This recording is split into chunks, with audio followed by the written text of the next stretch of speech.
Hello students, आज हम train से रिलेटेड क्वेश्चंस को सॉल्व करना सीखेंगे। इसके लिए हम सबसे पहले ट्रेन के कॉन्सेप्ट को सीखते हैं। ट्रेन के सवालों को सॉल्व करने का भी तरीका वही है जो बाकी टाइम एंड डिस्टेंस के क्वेश्चंस को था। यहाँ भी बस हम यही एक फार्मूला यूज़ करते हैं, स्पीड बराबर डिस्टेंस बाय टाइम। बट यहाँ पर डिस्टेंस थोड़ा सा डिफ़र करता है, बिकॉज़ यहाँ पर ट्रेन जो है कभी खंभे को, कभी व्यक्ति को, कभी प्लेटफॉर्म, पुल, सुरंग इत्यादि को पार करती हुई चलती है। तो डिस्टेंस जो है दो तरीके से ली जाती है। स्पीड वही होता है और टाइम भी वही होता है, बस डिस्टेंस का फ़र्क है। तो डिस्टेंस कैसे मेज़र करते हैं? अगर कोई ट्रेन जब भी क्रॉस कर रही है किसी खंभे को, व्यक्ति को, यानी ऐसी चीज़ जिसकी लंबाई काफ़ी कम है, काफ़ी कम मतलब ट्रेन के कंपेयर में काफ़ी कम है, तो उस वक्त हम लंबाई लेंगे, सिर्फ ट्रेन की लंबाई। और अगर कोई ट्रेन किसी प्लेटफॉर्म, पुल या सुरंग को पार कर रही है, मतलब प्लेटफॉर्म, पुल या सुरंग की लंबाई लगभग ट्रेन की लंबाई जितनी हो सकती है, तो हम इन दोनों को ऐड कर लेंगे। बस ये एक चीज़ करना है, बाकी वही सारी चीज़ें हैं। तो चलिए कुछ क्वेश्चंस की प्रैक्टिस करते हैं ताकि आपको बहुत अच्छे से समझ में आ जाए और आप बिना पेन उठाए सारे सवालों को बना सकें। चलिए देखते हैं। पहला सवाल है, एक रेलगाड़ी जिसकी लंबाई 200 मीटर है, निश्चित चाल से चलती हुई एक व्यक्ति को 12 सेकंड में पार करती है, तो रेलगाड़ी की चाल ज्ञात करें। अगर एक रेलगाड़ी जिसकी लंबाई है 200 मीटर, वो निश्चित चाल से चल रही है और उसे 12 सेकंड में पार कर रही है, तो रेलगाड़ी की चाल क्या होगी? चाल का फॉर्मूला क्या है? दूरी बटे समय। स्पीड बराबर क्या है? Distance by time. तो डिस्टेंस के रूप में हम क्या लेंगे? सिर्फ 200 मीटर। क्यों? क्योंकि ये एक व्यक्ति को पार कर रही है और एक व्यक्ति की लंबाई ट्रेन की लंबाई के कंपेयर में काफ़ी कम होती है, तो हम सिर्फ ट्रेन की लंबाई लेंगे 200 और टाइम क्या है? 12। लेकिन आप यहाँ ऑप्शन देखिए, ऑप्शन में kilometre per hour, kilometre per hour, kilometre per hour है, यानी इसे हमें किलोमीटर पर आवर में कन्वर्ट करना पड़ेगा। अभी है ये मीटर पर सेकंड में। तो मैंने लास्ट क्लास में आपको बताया था कि मीटर पर सेकंड से जब हमें किलोमीटर पर आवर में जाना होगा तो हम क्या करेंगे? बड़े वैल्यू यानी 18/5 से उसे गुना कर देंगे।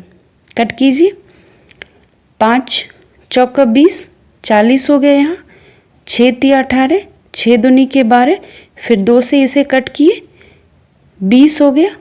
तो कितना आ गया? 20 किलोमीटर पर आवर।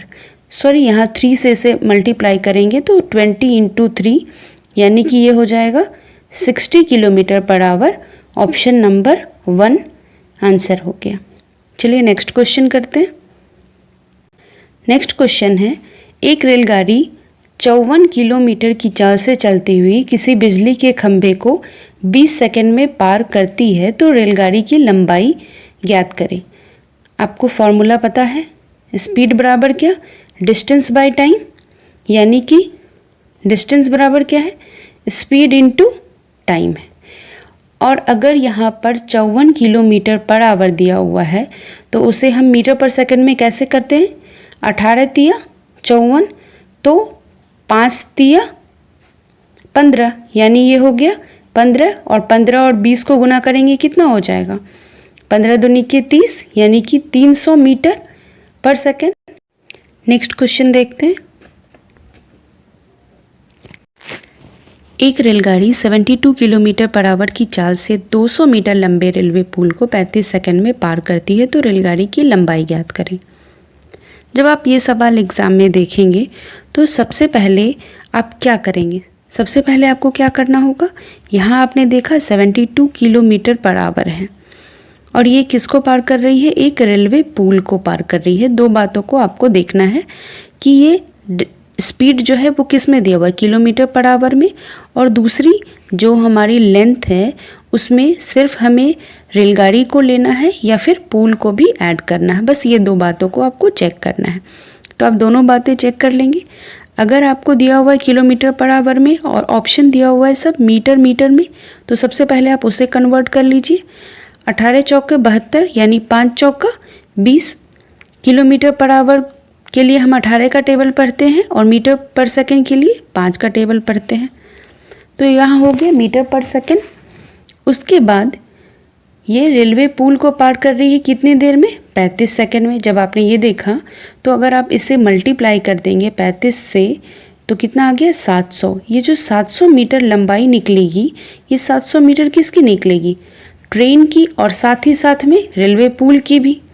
दोनों की लंबाई को क्रॉस कर रही होगी ना ट्रेन, तो दोनों की लंबाई हो गई। अब इसमें से हम 200 मीटर जो रेलवे पुल का था उसे सब्सट्रैक्ट कर लेंगे तो कितना आ जाएगा? 500 मीटर, यानी यही हमारी रेलगाड़ी की लंबाई होगी। ऑप्शन नंबर सी आंसर हो गया। नेक्स्ट क्वेश्चन करते हैं। एक रेलगाड़ी जिसकी लंबाई है 200 मीटर निश्चित चाल से चलती हुई एक 160 मीटर लंबे प्लेटफॉर्म को 36 सेकंड में पार कर रही है, तो रेलगाड़ी की चाल ज्ञात करें। चाल दिया हुआ है किलोमीटर पर आवर में, तो हमें उसे लास्ट में किलोमीटर पर आवर में कन्वर्ट करना होगा। और रेलगाड़ी किसे पार कर रही है? एक प्लेटफॉर्म को पार कर रही है, यानी कि जब वो पार कर रही है तो अपनी लंबाई के साथ साथ प्लेटफॉर्म को भी क्रॉस कर रही है। तो दोनों को ऐड कर देंगे। 200 मीटर और 160 मीटर यहाँ में दोनों दिया है, तो कितना मिल गया? 360 मीटर हो गया। और ये 36 सेकंड में पार कर रही है। अगर हम इसे डिवाइड कर लेंगे तो क्या आ गया? 36 मीटर पर सेकंड। और अगर मीटर पर सेकंड 5 के टेबल में आ रहा है, 5 दूनी के 10, तो 18 दूनी के 36। सीधा आंसर हो गया ऑप्शन नंबर सी। चलिए नेक्स्ट क्वेश्चन करते हैं।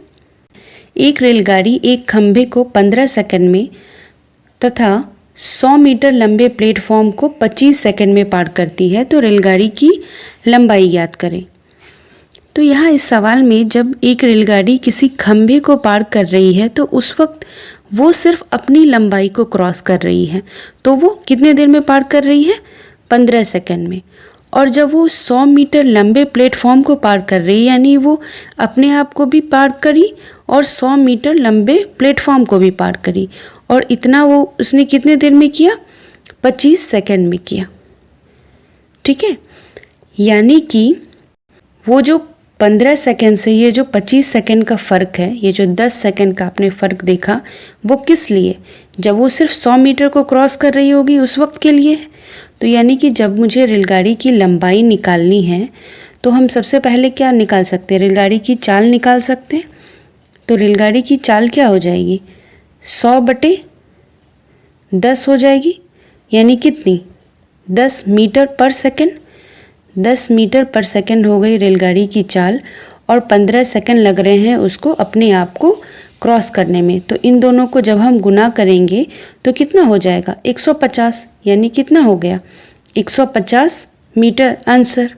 तो इस तरह से हम ट्रेन के क्वेश्चंस को काफ़ी आसानी से सॉल्व कर सकते हैं। नेक्स्ट वीडियो में मैं वैसे क्वेश्चंस की प्रैक्टिस कराऊंगी जो रिलेटिव स्पीड के कॉन्सेप्ट पे बेस्ड होते हैं। मतलब जब भी कोई दो ट्रेन एक डायरेक्शन में या फिर डिफरेंट डायरेक्शन में एक दूसरे को क्रॉस करें तो वैसे सवालों को हम कैसे करेंगे, ये नेक्स्ट वीडियो में हम देखेंगे। तब तक आप इन क्वेश्चंस की प्रैक्टिस कीजिए। Thank you.